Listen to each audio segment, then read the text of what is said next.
Hello, good morning. It's me again, Lives and Thorns, and nandito tayo ngayon sa aming gulayan sa school. At magdadamo tayo at magtatanim with the help of some students na pwede nila akong tulungan dito. So, as you can see, medyo ayan, marami ng damo. And since 1 week na walang klase dahil exam break sila, so hindi nadiligan yung mga tanim natin.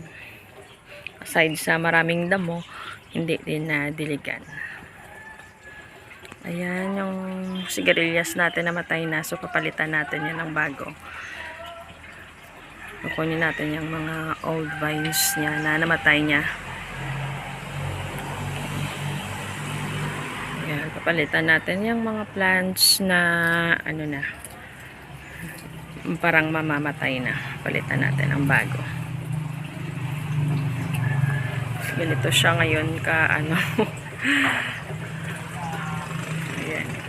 Daming damo. Na-busy tayo last time kasi before ng some break ay exam week, so na-busy. Hindi na naalagaan. Okay. Ayan, nagkakalat.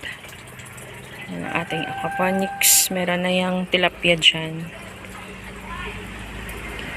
So, ayan. Aayusin natin ito. So, 1 hour lang kami dito.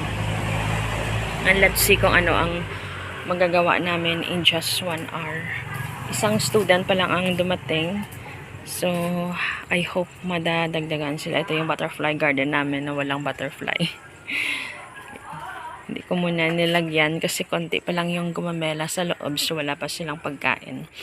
Pinapadami ko pa yung gumamela para mas marami silang pagkukunan ng nectar. Yan, napakagulo.